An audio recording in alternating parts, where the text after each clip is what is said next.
It's good to brew, baby. What is up, YouTube? It's your boy Millsy. Back to Hometown Commander, back for another episode of Millsy Brews, the show where I take my first pass at the commander in front of us on my quest to brew the magic world. You know the motto, baby. It's ABB, always be brewing, and that's what we're back to do today. The deck list is going to be down in the description for you below. As well as I'd really appreciate it if you could interact with the video, like, comment, subscribe. Consider checking out those links in the description. I am working my hardest to get over a sickness, and I hope that it isn't too bad in the video. We're going to do our best because today we're working on finishing up Final Fantasy Week and covering our commander. I probably should have done a lot sooner because I think it's really interesting because we rarely get an effect like this in the command zone. And that's Black Waltz number 3, a 4-mana Rakdos wizard, flying and death touch. It says whenever you cast a non-creature spell, it deals 2 damage to each opponent. Now, spell pingers are not abnormal. We've seen them in the past. In fact, Final Fantasy just gave us a bunch of them, a bunch of new ones, Kuja and some of the new wizard tokens. But what I think is specifically interesting about Black Waltz itself is that you have access to it in the command zone, which I guess you could say by proxy you kind of have it in the same way with Kuja in the sense that you get those wizard tokens. But um, when we have them in the command zone, I think you can play things a little bit differently. By that I mean we can add things to Black Waltz to, give him lifelink, gain the life back. We can get a little bit salty and go for things like poison, give him infect, have him hand out poison counters. There's a lot of ways you can go into that. And so what I think the deck's trying to do is amass all these pingers together, get damage out, butt out a ton of spells as we go our way, and then try to close the game out with maybe some sort of sweetener to end the game here. Pretty lean on the budget because truthfully, a lot of what we're trying to do is pretty low on the price scale. I think it's just about finding that redundancy in our abilities and then just really building them up and having a ton of fun. But I want to say a quick thank you to the channel members. Thank you so much for supporting the channel. If you're interested in seeing all the videos just a little bit early for $1 a month, check it out down below. I'd really appreciate it. But all right, the truth is we've got lots of different pinger options. Coruscation Mage from Bloomborough, remember, does same thing as Black Waltz, only 1 damage, and you can offspring it to get a second one, so 4 mana for 2 total, 2 damage every time, so very similar to Black Waltz. Electrostatic is only on instant or sorcery, but deals 1 damage to each opponent. Firebrand Archer, 1 damage to each opponent. Gutter Snipe, 2 damage to each opponent, but only on instant or sorcery. Kessig Flame Breather, 1 damage to opponent on non-creature. And then we have something like Harmonic Prodigy, which can actually double up the triggers of shamans and wizards, which is most of the pingers in our deck are going to be wizards and shamans, right? Wizards because we want to take advantage of the new Final Fantasy ones, right? But also because some of the older ones are. And then shamans because, well, we got 2 shamans right here that have this ability. So I think Harmonic Prodigy makes a ton of sense. There's Kuja, making those wizard tokens and flipping over to make the damage even better, right? Because Kuja's backside is actually going to double up Waltz's damage as well, which is pretty cool. Mycelian Elder makes that wizard when it comes in with that ping ability. Queen Brahai makes those, Brahani breaks those wizards on attack, so a way to recurribly get more of them. Roaming Throne, I think we're pretty much just going to come down and pick wizard. Doubling up all of our wizards' triggered ability means double the triggers for each of our pingers. And then Torwalkie, when it casts instant sorcery, deals 2 damage to any target, but what it adds on top is if a sorcery control would deal non-combat damage to a permanent or player, it deals that much +1 instead. So Waltz is going to go up to 3 to each opponent. All of our 1 pingers are going to go up to 2. So Torwalkie may not deal as much damage as them, but they're going to augment the rest of them dealing damage. And really making sure that we can hand that out. Of course, we have some new spells from Final Fantasy that make that 0/1 wizards, Circle of Power, Cornered by Black Mages, Transpose. So these are just spells that are going to make those wizards and do something else. I think Circle of Power is specifically interesting because it gives all of our wizards lifelink, meaning that as long as we have some spells that turn to back up Circle of Power, we're going to end up gaining some life out of these pingers, dealing damage to our opponents, which is pretty cool because that is damage being dealt by a creature. Black Mage's Rod, again, another way to get that wizard token. And then Fiery Inscription, an enchantment that does it. Whenever you cast instant or sorcery, it deals 2 damage to each opponent. So not non-creature, but instant or sorcery, which, for the record, most of our deck is. It's just we can take advantage of, artifacts and enchantments to help set up. And then Artist Talent, when we get it up to the level 3, says if a sorcery control would deal non-combat damage to an opponent or a permanent opponent controls, it deals that much +2 instead. So 4 for Waltz, 3 for our pingers. You could start to see where adding the damage is a big deal because it takes less spells to really, really affect the game. But we're a spell slinger deck, so I think at the end of the day, we want ways to take advantage of spells. Chandra's Hope's Beacon may be a big 6 mana planeswalker, but it adds a lot of value. First, um, whenever you cast an instant or sorcery, you copy it and you choose no regrets of the copy, and this only goes off once per turn. It's not your choice. It just copies automatically the first one you cast. It can add mana. It can exile cards off the top to hit more cards for you to play. Chandra, I think at minimum is great for that mana. And the copy, which remember the copy can be great depending on what you choose to to cast with it. Judith won't deal out any damage, but she's a very interesting one. So she can either give our spell Death Touch and Lifelink, which is very interesting if we have spells that can deal damage, or we can make these imp tokens whenever we cast spells that whenever they die, they deal damage to each opponent. Basically, making so our opponent may not want to kill those imp tokens, otherwise they're going to take damage for it. And I kind of like that Judith gives us these options. We're not playing as much into Judith as like my brew I did back during Karlach Manor for it, where you're trying to play all these 1 damage spells that you can give Death Touch and Lifelink. But I think the imps present an interesting scenario for your opponents. Do they block them? Do they kill them and take the damage? Stormkill Artist, another classic. Spells pay off and a shaman, so it'll work for Harmonic Prodigy. Whenever you cast or copy an instant or sorcery, make a treasure. So the treasure can help us, right? Fund more spells, more stuff for us to do as we push our game plan forward. Past in Flames and Will the Jeskai are going to give all instant sorceries in our graveyard flashbacks, so we can flash them back and cast them again. Very interesting cards, and the better the game goes on, right, to fill up your graveyard. But we also get to play one of my favorite spell slinging enchantments of all time, an Arcane Bombardment. An enchantment that says whenever you cast your first instant or sorcery each turn, you exile an instant or sorcery at random from your graveyard and copy each card exiled with it, and you can cast those copies without paying their mana cost. The big thing about Bombardment to me is that you get to cast all the copies for free, meaning that you get all those cast triggers when they go off. Bombardment's one of those things where you can keep it around for a couple turns, get a couple key things underneath it, especially maybe one of our spells that makes a wizard token or whatever. Bombardment can really go off and have be a lot of fun for us as we push towards that end game. How do we close it out? Well, like I said, we talked about Infect, and Infect is an option. Waltz is dealing out 2 damage at a time whenever we cast spells. Remember, your opponent only needs 10 poison counters in order to lose. So if we give it Infect with something like Tainted Strike or Grafted Exoskeleton, we only need to cast 5 spells. Glamdring is just going to provide Black Waltz with the combat option. It's first strike and +1/+0 for each instant sorcery in our graveyard.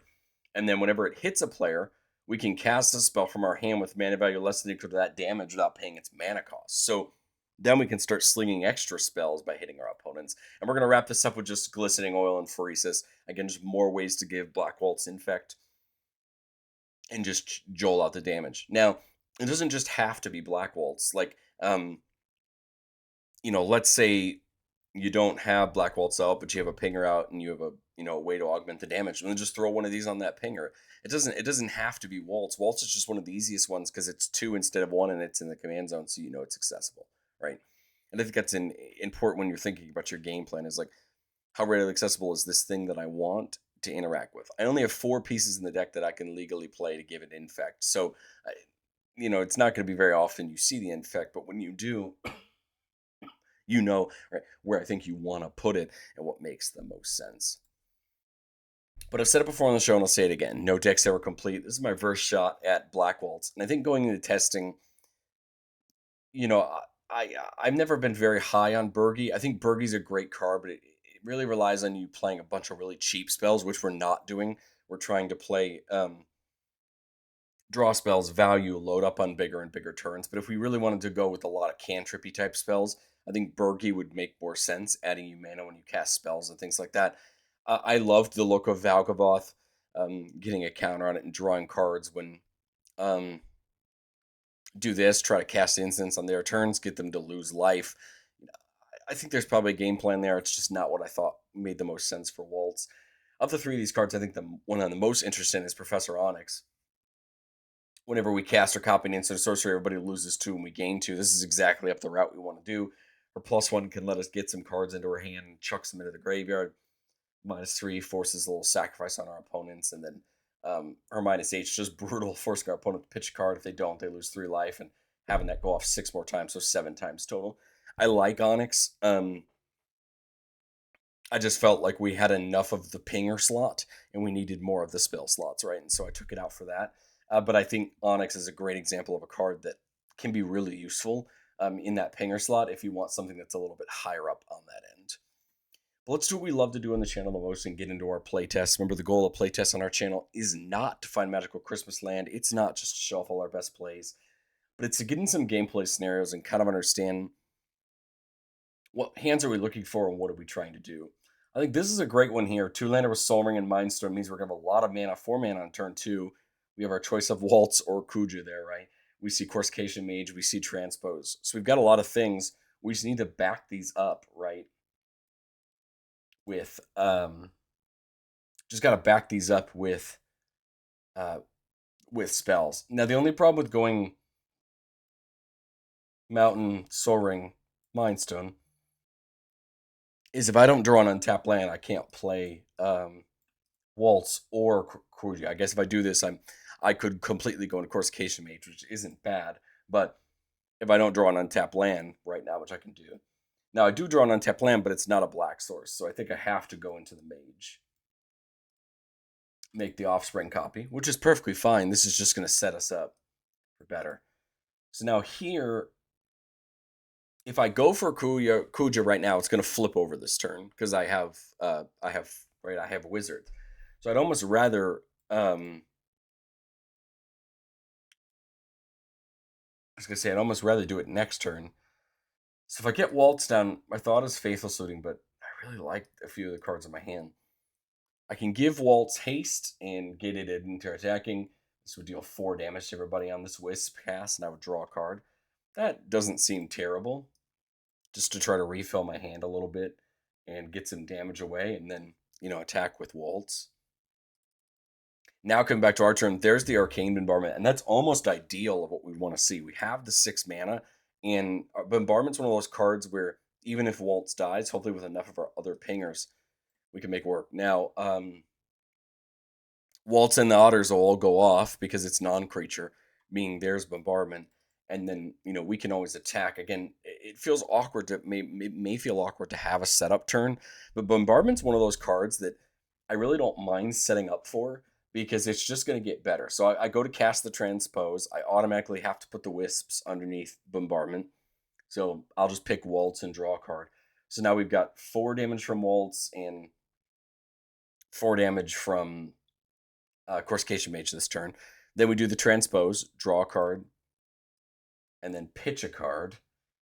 I'll pitch the Light Up the Stage so we can get it underneath that. And we lose a life. If the spell's cast from our hand, we make a Wizard token. So there's our Wizard token. And then it has Rebound. So at the start of our next turn, we're going to play Transpose again. So it kind of stinks, but I would love to try to get it under Bombardment. But the problem is you only get the Wizard if you cast it from your hand. So it's not as good, right? There's the Sign in Blood. Could be another fun thing to try to get under Bombardment. Let's come to our next turn. The Transpose goes off. Again, more pings, right? 2 here, 3 here, so 5 total to each opponent. Draw a card, pitch a card. That is going to trigger Bombardment, so it's going to automatically put Wisps and Light Up the Stage on the stack. So I just realized that we have to do it this way. I'll do the Wisps first since we already kind of saw what we were going to draw. And then we'll do Light Up the Stage, exiling type 2 cards of our library. And then we'll do the Transpose. Draw a card. I'll pitch Sign in Blood just so that way I can get it underneath. So this is a very interesting turn now because we got some interesting things right underneath here. We got lots of spells going on. We see Reanimate. There's just nothing in the graveyard to reanimate. Roaming Throne would be really good at Wizard at this point, right? Just brutalizing all the value there. My thought is like Thirst plus Throne or Thirst plus Kuya. Like my thought on the Throne is then. Oh, I guess we're gonna do that. We do Throne first and then the Thirst, right? So next turn it looks like Sign in Blood would be going underneath. Like my thought was something like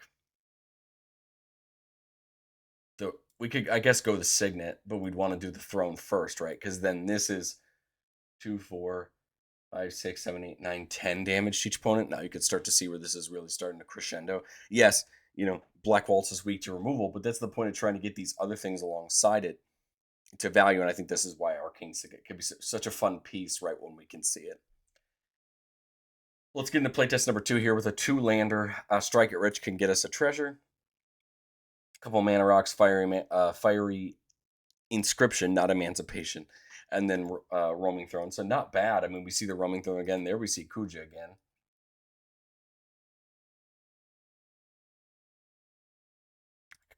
My thought was Signet.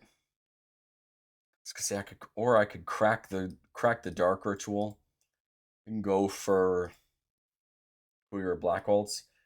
Like I don't mind going for Kuya now because then I get the wizard, right? And at least I'm putting some things in. The only problem is I kind of have to take the turn off now, right? Because I'm down on the mana, right? That's the problem, is it's going to take a bit. But I can do this plus the Strike It Rich to make the treasure. This should guarantee me. Waltz next turn, and this is going to get a ping from the wizards, and then Kuya's going to go off, giving me another wizard. And there we go. So now we got 5 mana. I go Signet into Waltz. And then now, right, Kuya's going to go off on the end step, making a wizard and flipping over. So now he's going to double up all that damage that our wizards do, which is great because we could try to segment this in the next turn, right? I really need. I was going to say I want to get roaming thrown in, but unfortunately I can't without getting this talisman in. If I want to do something, I guess I could go roaming throne, bolt wave.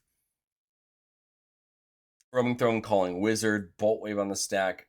Black Waltz goes off twice. All the wizards go off twice, but it deals double the damage. So Black Waltz is dealing 8.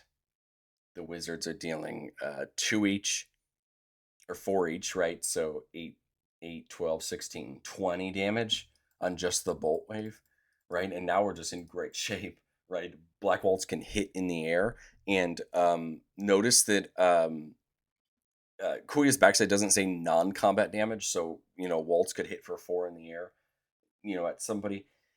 And then I think we're just in good shape. If nobody manages to take Waltz out or the Kuya out, you just go Emancipation, trigger, Talisman, trigger, and I mean, I think we're just in good shape. Again, a little Christmas landy in the sense that, no simulated removal, but I think it's important to kind of see the lines so that you understand what you're looking for. Here I'm keeping a 4-land with Seize the Spoils, Basilisk Collar, and Cornered by Black Mages. So Black Mages is a very interesting force sack on an opponent, but makes us that wizard. Seize the Spoils can dig and draw some cards.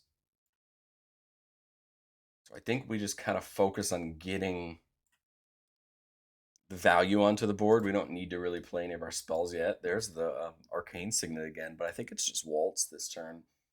Again, now I'm going to try to start, hitting spells. There's the Pheresis. So interesting, right? My thought is Pheresis. It'll trigger Waltz, but obviously won't be down yet. And then my thought is Seize the Spoils, pitch the Swamp, draw 2, make a treasure. That's 2 poison counters on everybody, right? And then it can attack, pick somebody, and they now get 4. And then come back to our turn, right? And let's just assume again nobody's done anything.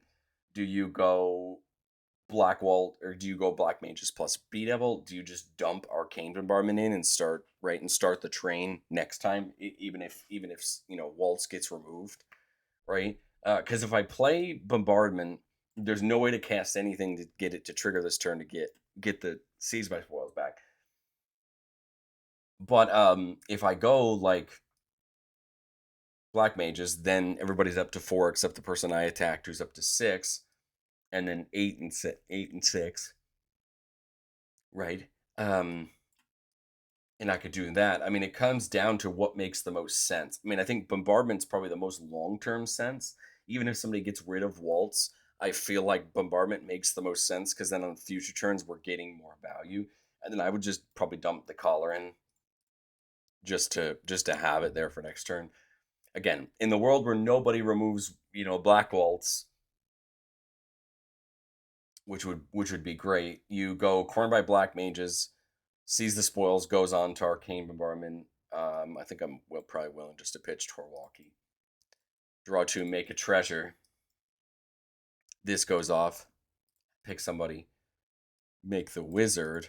Right, that's two spell casts. So if nobody removed Black Waltz, I believe everybody's dead from our previous example. Um, if not, I've got 3 mana left.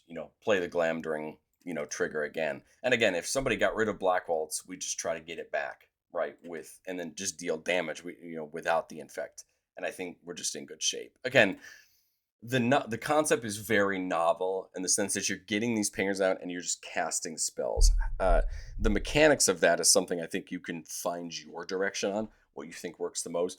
I'll be honest, I love the idea of this Urkuya. These wizards that just dole out damage and you're just trying to build a cage around them to deal that damage out, I think is a ton of fun. It's something I think that people can really enjoy, and I'd love to know what you think of it down in the comment section below. I'll catch y'all in the next one.